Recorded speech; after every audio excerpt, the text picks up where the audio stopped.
My name is Umar Qureshi और आज मैं डिस्कस करने वाला हूँ एक बहुत ही यूनिक साउंडिंग फिल्म जिसका नाम है Samrat and company. It stars Rajeev Khandelwal and Madalsa Sharma, a newcomer. Welcome guys. Thank you so much. ज़्यादातर आपकी पिक्चर एडल्ट रेटेड होती हैं, एडल्ट्स फॉर एडल्ट्स ओनली. जानबूझ के आप अपनी स्क्रिप्ट सेलेक्ट करते हैं ऐसे के और उसमें एडल्ट कंटेंट कुछ नहीं होता है. हाँ, बट क्यों होती है आपकी सारी पिक्चर एडल्ट? आप ग्लैमरस हीरो क्यों नहीं प्ले करना चाहते, like you know which is like catering to the teeny boppers? ऐसा मैंने कभी सोचा नहीं था. आई थॉट कि जब मैंने आमिर की थी that it will appeal to all and everyone. But पता नहीं क्यों सेंसर बोर्ड ने उसको ए सर्टिफिकेट दे दिया. तो वो करता है कि उसके बाद शैतान ए, टेबल नंबर 21 ए, साउंड ट्रैक भी ए थी. This one is U. This is UA. UA. There has to be an A somewhere. सबसे अजीब गॉसिप जो आपने अपने बारे में सुनी है? रिसेंटली कि राजीव बाप बनने वाला है. वैसा कोई सीन नहीं था. फर्स्ट ऑफ ऑल बहुत ही यूनिक नाम है. Samrat and company means what? It sounds like a legal firm. मेरे ख्याल से डायरेक्टर के लिए एक स्टेटमेंट है. Samrat is for him is as good as a company, one man company. तो सम्राट एंड कंपनी इसलिए है बिकॉज सम्राट, उनसे मैंने पूछा था कि सर आपने सम्राट क्यों सोचा, तो ही सेड दैट सम्राट for me is an emperor in his own world. और जो उसकी दुनिया है तो वहाँ पे वो एम्परर है. और कंपनी इसलिए बिकॉज उसके साथ में कोई काम करता नहीं है. But to make Samrat sound larger than life is Samrat and company. हालांकि उनकी कंपनी के लिए there is this guy called Gopal Dutt, actor है जो चक्रधर पांडे का रोल प्ले कर रहे हैं. So it's just a statement, but it's sounded also very nice to him, the Samrat and Company, and because franchise बनाने की plan है, तो you know the franchise है तो उसका sequel बनेंगे, तो Samrat and Company. That's what. और आप फर्स्ट चॉइस थे पिक्चर के लिए because you do very unique movies with very strong story lines. अब मुझे ये नहीं मालूम है कि मैं फर्स्ट चॉइस था या सेकंड चॉइस, लेकिन इतना मालूम है कि सारी चॉइस खत्म हो गई थी जब मुझसे मिले थे. बिकॉज उसी दिन मैंने साइन कर ली थी फिल्म, तो उसके बाद तो किसी के पास जा सकते नहीं थे. अच्छा. एंड आई डिडंट वांट, मैं चाहता भी नहीं था कि किसी और के पास में जाएं, बिकॉज वो जब मैंने कहानी पढ़ी वो 2 घंटे का जो नरेशन था, मैंने कहा तो let's not talk about money, let's sign the film. Because Rajshri थे बैनर जो बहुत ही रिस्पेक्टेड फिल्म मेकर्स हैं, and I wanted to work with a film maker, not a film producer. क्योंकि जब फिल्म मेकर होते हो तो आप इंटरेस्ट लेते हो फिल्म के हर डिपार्टमेंट. Passion is different. या So Rajshri, great script, and I knew that Kaushik Ghatak is a great technician. So for me, 2 घंटे में सब कुछ हो गया था. And grand sounding Samrat. The film itself is very grand. तो मैं जरा सोचता नहीं हूँ, मुझे लोग बोलते हैं कि अब तो सम्राट आपका नाम सम्राट हो जाएगा. मैंने कहा मैं please let's focus on the film, and सम्राट sounded also very nice. It's very Indian yet sounds very big. और आपका नाम है Madalsa Sharma. It's a very unique sounding name. I was just telling you before the interview. What does it mean and how did you get this movie? Madalsa is a Hindu mythological name. Madalsa comes from Saraswati भगवान का दूसरा नाम मदालसा कहा जाता है. Back in the days there were 7 satis, you know, in Hindu mythology, Arundhati, and so उनमें से एक मदालसा थी. तो she has a completely historic feel to her name, Madalsa. That's what it means. Now, talking about Samrat and Company, well, I had been patiently waiting for something to really come my way, through which I could make my debut in Bollywood. And I was wanting something which would actually give me the kind of exposure I needed for my first film, so that I can sustain my career, you know, accordingly. And आप south film में काफ़ी कर चुके हैं. हाँ, इसीलिए फिर मैंने साउथ से शुरुआत की. वहाँ पे फिल्में करती गई और कन्नड़ा, तेलुगु, तमिल हर जगह मैंने काम किया. फिर one day suddenly I read in the newspapers that Kavita ji is coming up with a film called Samrat and Company, जो अपने आप में it's a very different film from all the other films Rajshri has been making with. तो सबसे पहले ये पढ़ के ये एक spark आ गई थी मेरी आंखों में, and I thought कि I probably want to be a part of this film because Rajshri तो है ही, at the same time एक अलग concept भी लेके आ रही है, तो it's going to be a challenge for everybody. फिर I went and I approached Kavita ji and the audition happened and everything happened, and then I learned that I was in the film. Yeah, fantastic. Congratulations, guys. Like after a long time, it's a detective movie जो बन रही है. And काफ़ी लोग race में हैं detective thriller बनाने के. रणबीर कपूर, विद्या बालन, जग्गा जासूस, and they have Bobby Jasoos. बस 5 फिल्में, रेस कैसे हुई? 5 फिल्में, इतनी सारी रोम कॉम बनती हैं, इतनी सारी मसाले वाली फिल्म बनती हैं, इतनी सारी साउथ की रीमेक्स बनती हैं. So and also of course you know बन गई है बातचीत. जहाँ जाता हूँ तो मुझसे लोग पूछते हैं कि बहुत सारी डिटेक्टिव फिल्म्स बन रही हैं. But you know also Umar, what is happening is एक फिल्म अभी रिलीज हो रही है, एक दिसंबर में रिलीज होगी, एक मई में रिलीज होगी, एक somewhere in between. But first move advantage तो हो गया ना. एडवांटेज कह लें इसको या रिस्पॉन्सिबिलिटी कह लें, दोनों चीज़ें हैं. सही बात. ये गोइंग टू सेट ट्रेंड, कहीं ऐसा ना हो कि कुछ भी ऐसा हो जिसमें हमें लगे कि हम पहले क्यों आए. बट गुड थिंग इज कि फिल्म इतनी अच्छी है, मुझे मालूम है, और स्क्रिप्ट इतनी अच्छी है दैट हमें उस चीज़ का तो डर है नहीं कि डिटेक्टिव फिल्म है, पहली जा रही है फिल्म, क्या होगा। Anyone whose gonna watch the film will like it because ये जॉनर इस तरह का है जिसे हम बचपन से जब पढ़ते थे, वो किताबें जिन्हें हम रख सकते नहीं हैं। कॉमिक बुक्स भी, comic books, Who Framed Roger Rabbit, exactly. So वो पढ़ते पढ़ते आपको लगता है कि मैं एंड तक खत्म करूं, उसके बाद रखूं नीचे में। तो same happen with the film. इसमें कहीं कोई ऐसा कुछ भी नहीं है इस फिल्म के अंदर जो पसंद नहीं आने वाला है, बिकॉज बहुत ही ऑनेस्ट किस्म की फिल्म बनाई है। कोई गिमिक्स नहीं है, मैं सबको बताता हूँ कि इसमें कोई गिमिक्स नहीं है कि चलो थोड़ा सा सम्राट को हीरो टाइप बना दें। सम्राट पैदाइशी हीरो है एक as a character, there is nothing very heroic about him. ना तो वो लुक से बहुत हीरोइक लगने की कोशिश करता है, ना ही कोई डांस कर लेता है, ना ही कोई 10 जनों को एक साथ मारता है, बट उसका दिमाग जो है उससे वो that's his weapon. So very honest detective film and we are very happy कि फर्स्ट आ रहे हैं। फर्स्ट अनाउंस भी की थी, the first announcement came from Rajshri and first release is from Rajshri, which is why I'm going to ask both of you कि Rajshri productions which is like known for उनकी पिक्चरें जो है मानी जाती हैं फैमिली ड्रामास के लिए, लव स्टोरीज के लिए, detective thriller. You want to reply? Kavita ji हमें बताती थी कि कौशिक दादा ने काफ़ी सारे उनके सब्जेक्ट्स उन्होंने उनको सुनाए थे except this one, because he thought that probably Rajshri will not be able to make this kind of a film. No, of course they can if they want to, but they didn't think of it in that way earlier. But one day जब कौशिक दादा ने ये subject सुनाया था कविता जी को, and she thought that yes, maybe we can actually step into this genre because it's so much to explore and it's something which hasn't been explored so far. So yes, you can continue now. No, also yeah, I think when I asked Kavita, तो कविता ने मुझे बोला कि जिस तरह की फिल्में बनाने के लिए वो लोग मशहूर हैं वो तो बनती रहेंगी, लेकिन जो नया जनरेशन है मरजातियाज़ में, probably they wanted to do something different, जिसमें सारी वैल्यूज़ वही हों जो राजश्री की फिल्मों में होती है, कि सारा परिवार जाके साथ में फिल्म देख सके, गाने अच्छे हों, क्लीन हो पिक्चर। हाँ, मतलब ऐसा नहीं हो कि परिवार साथ में नहीं देख सके। तो वो सारी वैल्यूज इस फिल्म के अंदर हैं, गाने बहुत अच्छे हैं, फिल्म बहुत कमर्शियल है, बहुत एंटरटेनिंग है। मतलब जब मैं बोल रहा हूँ कि फैमिली के लिए, इसका मतलब है कि 8 साल का बच्चा और मे बी 100+ के लोग भी एंजॉय कर सकते हैं, और आपको फिल्म बांध लेगी the moment you start watching the film. So everything that you expect from a Rajshri film, सब कुछ है, is there in the movie, but different है। मतलब सा like in a detective movie mostly ज़्यादातर क्या होता है ना कि द हीरोइन प्लेज अ सुंदर खूबसूरत murder victim mostly, like a showpiece you mean? और a sidekick to the detective mostly. हम इस पिक्चर में आप क्या अलग करने वाली हैं? इसमें अलग यही है कि like you said all these things कि probably she's like a sidekick. Before you say anything, murder victim के बारे में मत बताना। नहीं। हाँ ना, अभी कुछ भी मत बोलना। I know that very well. But Dimpy, she's a girl. My entire Dimpy is a character. Dimpy is the name of my character in the film, and the way her character is written and how it flows throughout from the starting of the film to the ending. So she has many different shades to portray. It's not just like she's playing a complete a Bollywood conventional heroine where you just start dancing around the trees and everything. She's doing that also, but there's so many other things also that she gets to do because of being the film of a different genre altogether.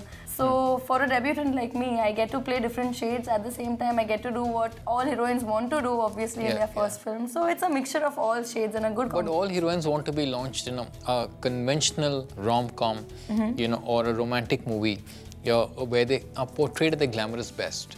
So, I am portrayed in my glamorous best in this one too. This one? Exactly. Because being a Rajshri film too, but the look and the get-up which I have been given in the film, it's not like a very homely get-up or anything. Dimpy is a modern girl. She's a today's girl, She dresses up modernly. She has modern thoughts, obviously. But at the same time, what are modern thoughts?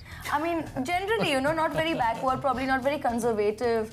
Or she doesn't believe to meet a guy alone. To meet a guy alone, exactly. All these things. She's today's girl. She travels all the way. She lives in Shimla, but she travels all the way from Shimla to Bombay all alone. और film के अंदर best चीज़ ये है कि हर एक की एक journey है, जिसमें आप जर्नी देखेंगे. Very well defined. So it's not just about Samrat. It's about all the characters. अभी 100 crore की बात करते हैं लोग कि राजीव आप 100 crore क्लब में आना चाहते हो. तो and I always tell them and try to educate them also कि 100 crore का मतलब है फिल्म उस पैमाने पर रिलीज की जाएगी, उतनी बड़ी प्रमोट की जाएगी, उतना ज़्यादा आप देखेंगे तो आपको लगेगा कि फिल्म ने 100 crore बना ली है.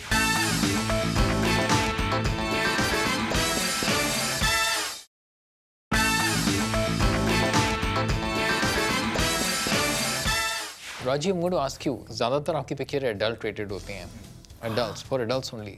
हाँ, इसे जानबूझ के आप अपनी स्क्रिप्ट सेलेक्ट करते हैं ऐसे के और उसमें एडल्ट कंटेंट कुछ नहीं होता है. हाँ, बट क्यों होती है आपकी सारी पिक्चर एडल्ट? आप ग्लैमरस हीरो क्यों नहीं प्ले करना चाहते, like which is like catering to the teeny boppers? ऐसा मैंने कभी सोचा नहीं था. आई थॉट कि जब मैंने आमिर की थी that it will appeal to all and everyone. But पता नहीं क्यों सेंसर बोर्ड ने उसको ए सर्टिफिकेट दे दिया. मे बी कुछ डायलॉग्स अच्छे थे या पता नहीं क्या था, बट अडल्ट कंटेंट कुछ नहीं था उसमें मेरे हिसाब से. तो वो करता है कि उसके बाद शैतान ए, टेबल नंबर 21 ए, साउंड ट्रैक भी ए थी. This one is you. This is UA. UA. UA. There has to be an A somewhere. Yeah. And what about you, Madhulsan? Like, what kind of movies have you done in the South? Have you done some adult stuff? No, not, I mean, adult stuff, not exactly like that. Just yes, little adult. Well, it depends. I've played different kind of roles down there. I've played roles like being a very bubbly, energetic teenager. At the same time, I've played a little comical roles also, where she's a very mischievous girl from college, and then she gets out of college, and then she gets drunk, and you know how her journey from a girl, being a girl to a woman. So yeah, something like that also. At the same time, I've played a very decent role also, typical South K roles, like you know, you have a good girl with all your saris and everything in place. I've played that kind of roles also. So it's been a good journey in the South. In South, especially as an actor, I got to do those things which probably in a Bollywood film I might not be able to do, because unless and until it's a South remake, because South film has a different audience. The films which are made there are made as per the audience liking. So you have, everything is very loud. You have loud action, you have loud romance, you have loud drama. Everything is very loud. So as an actor, when you get to do something on a louder scale, so it's a different thing, you know, it's a different kind of a flow to be in also. So a lot of things to learn. But आपके बारे में there's not much known about you so far. Was that deliberate that you kept a low profile कि अभी तक कि आपके बारे में कोई जाने नहीं और सब सरप्राइज हो जाए स्क्रीन को देखकर? एक तरह से आप कह सकते हैं, क्योंकि मैं नहीं चाहती थी कि मेरी एक सेट इमेज बन जाए, चाहे वो साउथ भी क्यों ना हो, बिकॉज साउथ में भी एक ही इंडस्ट्री नहीं होती जहाँ आप काम करते हैं. तेलुगु भी है, तमिल है, कन्नड़ा है, and I did a German film also. तो इसीलिए क्योंकि एक ही इंडस्ट्री पे फोकस नहीं किया, अलग अलग इंडस्ट्रीज में करते करते भी, तो आई थॉट कि I might as well, anyways I kept doing good work there, it gave me all the experience I require. And at the same time, I did not want to create an image of myself. कि उसी type के roles मुझे यहाँ बॉलीवुड में मिले. I wanted to have a fresh beginning here, so that I can form my own platform myself. And आपके भी काफ़ी varied experiences हो चुके हैं. TV serials, modeling, acting, hosting, everything. You've done it all. So how's your experience been as an actor? I mean, आपको सबसे ज़्यादा enjoyment कहाँ से मिला है? In front of the big screen camera, the small screen camera? सबसे ज़्यादा enjoyment कैमरे के सामने आते होता है. अब उस मीडियम कोई भी हो, उसमें बड़ा मजा आता है आपके साथ बैठ के. आपके शो पे पहली बार आया हूँ मैं, तो या so it's fun and I am really enjoying it. But हाँ, कैमरे के सामने खड़े होने में मज़ा आता है, और मज़ा ज़्यादा तब आता है जब आपके पास कुछ इंटरेस्टिंग करने के लिए हो. यू नो, मतलब आपके पास में एक इंटरेस्टिंग स्क्रिप्ट हो. मेरे लिए मीडियम बहुत ज़्यादा मैटर नहीं किया कभी कि मैं बड़े पर्दे पे हूँ तो मैं बड़ा हो गया हूँ, छोटे पर्दे पे था तो मैं छोटा था. नो, आई थिंक कि दोनों बहुत ही सशक्त powerful mediums हैं, you know, and TV actors entertain you round the year, round the clock. मतलब, और films of course एक Friday, they don't rest, एक weekend, they don't rest, और 2 हफ्ते entertain करते हैं maximum, फिर अगली film 6 महीने बाद आएगी. So बड़े कैसे हो गए आप? It's just that films are different, television is different. So I've enjoyed every bit of it. Very nicely said. Yeah. Films मैं इसलिए कर रहा हूँ because यहाँ पे आप अलग-अलग characters play कर सकते हैं. It's a different medium वहाँ पे. Television में अगर मैं daily soap करूँगा तो मैं फिर फंस जाऊँगा, you know, 1 साल के लिए, 2 साल के लिए. So I'm doing films and I'm enjoying now doing these kind of films which have a very commercial attitude. I'm saying in a sense. Aamir जैसी फिल्में जिसको आप देखो तो आप enjoy करते हो last minute तक. So it's a very commercial film, but starting में लोगों के पास इतना भरोसा नहीं था कि इतनी बड़ी रिलीज करें उसको. तो धीरे धीरे करके वो मार्केट भी बढ़ता जा रहा है, and I am very happy to be a part of that change. Rajeev, how important is box office success to you? Important, that जितना भी इन्वेस्टमेंट मेरा प्रोड्यूसर करे उससे कम से कम डबल, या उससे जितना पैसा जितना कमा सकते हैं वो कमाए. पर बॉक्स ऑफिस पे मेरा इन्फ्लुएंस से ज़्यादा कि प्रोड्यूसर का इन्फ्लुएंस होता है, because it is very important कि आप फिल्म को ऑडियंस तक लेकर कैसे जाते हैं. ये बहुत ज़रूरी ये भी है कि फिल्म का किस लेवल पे रिलीज़ है. लॉट ऑफ पीपल थिंक कि अगर किसी फिल्म ने 20 करोड़ कमाए या 25 करोड़ कमाए तो बहुत कम है एज कम्पेयर, बिकॉज हम ज़्यादा पढ़ते हैं 100 crore, 50 crore, 80 crore. But people don't realise इसके अंदर इन्वेस्टमेंट 5 करोड़ का है. The producers do not release the film कि वो 20 करोड़ से ज़्यादा कमा सके, because that's the model. They're happy because 4 economics are right. अभी 100 करोड़ की बात करते हैं लोग कि राजीव आप 100 करोड़ क्लब में आना चाहते हो, तो and I always tell them and try to educate them also कि 100 करोड़ का मतलब है फिल्म उस पैमाने पर रिलीज की जाएगी, उतनी बड़ी प्रमोट की जाएगी, उतना ज़्यादा आप देखेंगे तो आपको लगेगा कि फिल्म ने 100 करोड़ बना लिए. But what is the point कि अगर फिल्म ने 60 करोड़ में इन्वेस्ट किए और 100 करोड़ बना, यू नो, कुछ फिल्में में 100 करोड़ इन्वेस्ट हुए हैं और 100 आए हैं। एग्जैक्टली, तो आप बेसिकली लॉस में जाते हैं। मजा आता है जब क्वीन जैसी फिल्म जिसने कम इन्वेस्टमेंट था and by word of mouth it made a lot of money. और फॉर दैट मैटर कहानी और आशिकी 2, दिस इज और विकी डोनर, ये सब हमने मॉडल सुने हैं जहाँ पर फिल्मों ने पैसा बनाया और 5 times 6 times बनाया। So when people here about 100 crore they should also ask और थिंक कि इसमें इन्वेस्टमेंट कितना हुआ था। Yeah, true. The craziest thing you've done so far? One of the craziest things that I can think of is I went to attend a fan's wedding. बिना उसके knowledge के, उनकी सिस्टर एक कज़न ने मुझे बहुत रिक्वेस्ट की थी कि she is been a fan for 7 years, और वो फेरे ले रही थी और मैं सामने आके खड़ा हो गया।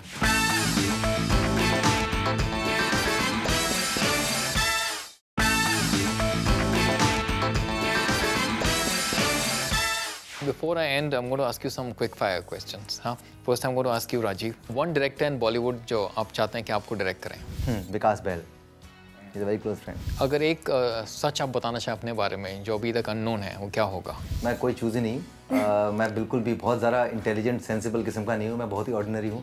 लोगों को लगता है ऐसा मेरे काम देख के कि बहुत सेंसिबल होगा, बहुत एरोगेंट होगा या बहुत ही रिजर्व होगा। मैं बहुत ही साधारण किस्म का लड़का हूँ जो अपने काम खत्म करने के बाद घर चले जाता है बस। टीवी स्टार होने का सबसे बड़ा फ़ायदा? आपको गली नुक्कड़ हर जगह जहाँ पर जाओ आपको प्यार मिलता है। एक रोल जो काश आपको मिलता? अमिताभ बच्चन, शक्ति। सबसे अजीब गॉसिप जो आपने अपने बारे में सुनी है? कि राजीव बाप बनने वाला है। वैसा कोई सीन नहीं था, मतलब in a sense it's not happening, but there was this rumour happening कि Rajeev you be becoming a father. I said no, maybe few years from now. आपका सबसे बड़ा फियर? कि मैं किसी 4 दीवारी में बंद ना हो जाऊं। I am very claustrophobic. Love is an experience. Hottest Bollywood actress? I think Deepika. If you are not an actor? Probably an army officer. Nice. The craziest thing you've done so far? One of the craziest things that I can think of is I went to attend a fan's wedding. बिना उसके knowledge के, उनकी sister एक cousin ने मुझे बहुत request की थी कि she is been a fan for 7 years, और वो फेरे ले रही थी और मैं सामने आके खड़ा हो गया। शादी हो ही ना उसके बाद? बिल्कुल हुई, थोड़ी देर के लिए रुक गई थी, थोड़ी सी देर के लिए रुक गई थी। अच्छा, and one reason to watch Samrat and Company? You can't afford to miss a brilliant film. That's reason enough. Thank you, Rajiv. Pleasure. Madalsa, your turn. Uh-huh. Describe yourself in one sentence. An honest person. Your most prized possession? My parents. Sweet. So if you could date any one Bollywood star, who would it be? Siddharth Malhotra. Your dream role? Something like what Aishwarya did in Devdas, or maybe what Kajol did in Gupt. If you were not an actor, you would be? A pilot. One director you wish to be directed by? Imtiaz Ali ji. What is good for an actress? To be single or to be in a relationship with an actor? If I'm in love with somebody, I'll be in a relationship. If I'm not in love with anybody, I'll be single. Right now you're single? Yeah. Yeah. Would you date someone like Samrat here? Rajiv? Why not? He's super charming, and anybody would be fortunate enough to date a charming guy. One reason to watch Samrat and Company? Well, again, you don't want to miss out on something which is very different. And again, Rajshrees were introducing a different genre. Yeah. So you want to watch something more interesting, which is going to keep you gripped on your seats till the end of the film. It's Yeah. going to be a rahasya ride. So yeah. Yeah. Thank you, Madalsa. Thank you, Rajiv. Thank and you looking so forward to the much. movie and wish you all the best. Thank you so much. Thank you, Umar.